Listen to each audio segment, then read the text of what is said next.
Hi అండి. Welcome to kitchen టాస్టిక్ రసోయి. నేను శ్రావ్య. ఈరోజు పన్నీర్‌తోని ఈవినింగ్ స్నాక్ చేసి చూపించబోతున్నాను. క్రిస్పీ పన్నీర్ పాప్‌కార్న్ చాలా తక్కువ ఇంగ్రీడియెంట్స్‌తో ఈజీగా ప్రిపేర్ చేసుకోవచ్చు. పైన లేయర్ క్రిస్పీగా, లోపల సాఫ్ట్‌గా చాలా టేస్టీగా ఉంటుంది. ఇంట్లో పన్నీర్ ఉంటే ఈవినింగ్ టైంలో అప్పటికప్పుడు ఇన్‌స్టంట్‌గా ప్రిపేర్ చేసుకోవచ్చు. ఇంకా ఆ సింపుల్ ప్రాసెస్ ఏంటో ఇప్పుడు చూద్దాం. ఇక్కడ నేను 200 గ్రామ్స్ వరకు పన్నీర్ తీసుకుంటున్నాను. ఇలా వీడియో క్లిప్‌లో చూపిస్తున్నట్టుగా పన్నీర్‌ని 2 వైపులు కూడా క్యూబ్ షేప్ వచ్చేలాగా ఇలా కట్ చేసుకోవాలి. పీసెస్ అన్నీ ఇలా ఈక్వల్‌గా కట్ చేసుకున్న తర్వాత ఇప్పుడు వీటిని పక్కన పెట్టేసుకోండి. వీటికి పట్టించడానికి మసాలా కోసం ఒక ప్లేట్‌లోకి పావు టీ స్పూన్ పసుపు, 1 teaspoon salt, 1 teaspoon కారం, అలాగే 1 టీ స్పూన్ అల్లం వెల్లుల్లి పేస్ట్ వేసుకొని ఇందులోనే సగం నిమ్మకాయ రసం పిండుకోవాలి.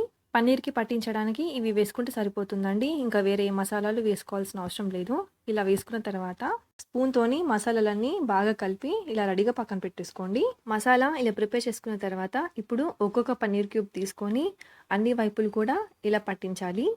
మసాలా ఇలా కోట్ చేసుకున్న తర్వాత ఒక ప్లేట్‌లోకి తీసుకొని అన్నీ రెడీగా పక్కన పెట్టేసుకోండి. ఇప్పుడు ఇంకొక చిన్న గిన్నె తీసుకొని అందులోకి 3 టేబుల్ స్పూన్స్ కార్న్ ఫ్లోర్ వేసుకోవాలి. ఇందులోనే 2, 3 టేబుల్ స్పూన్లు నీళ్లు పోసుకొని లంప్స్ లేకుండా బాగా కలుపుకొని రెడీగా పక్కన పెట్టేసుకోవాలి.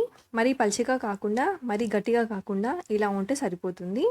ఇప్పుడు మరొక ప్లేట్ తీసుకొని అందులో బ్రెడ్ క్రమ్స్ పరుచుకున్నట్టు వేసుకోవాలి.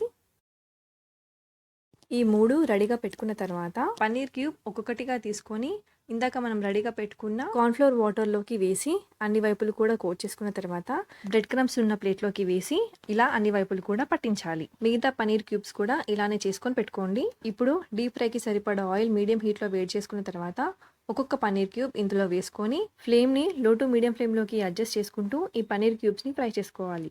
వేసిన వెంటనే కదిలించకుండా 2 నిమిషాల తర్వాత వీటిని మెల్లగా కదిలించాలి. పన్నీర్ క్యూబ్స్ ఒకవైపు బాగా ఫ్రై అయిన తర్వాత ఇంకో వైపు కూడా టర్న్ చేసుకొని అటువైపు కూడా ఈక్వల్గా కాల్చుకోవాలి. అన్ని వైపులు కూడా ఈక్వల్గా ఫ్రై చేసుకున్న తర్వాత క్రిస్పీగా గోల్డెన్ షేడ్ వచ్చింది కదా. ఇప్పుడు వీటిని టిష్యూ పేపర్ ఉన్న ప్లేట్లోకి తీసుకొని మిగతావి కూడా ఇలానే ఫ్రై చేసుకుంటే క్రిస్పీ పన్నీర్ పాప్కార్న్ రెడీ అయిపోయింది. వేడి వేడిగా ఉన్నప్పుడు టమాటో సాస్లో ముంచుకొని తింటే చాలా టేస్టీగా ఉంటుంది. తప్పకుండా ట్రై చేయండి. Thank you for watching.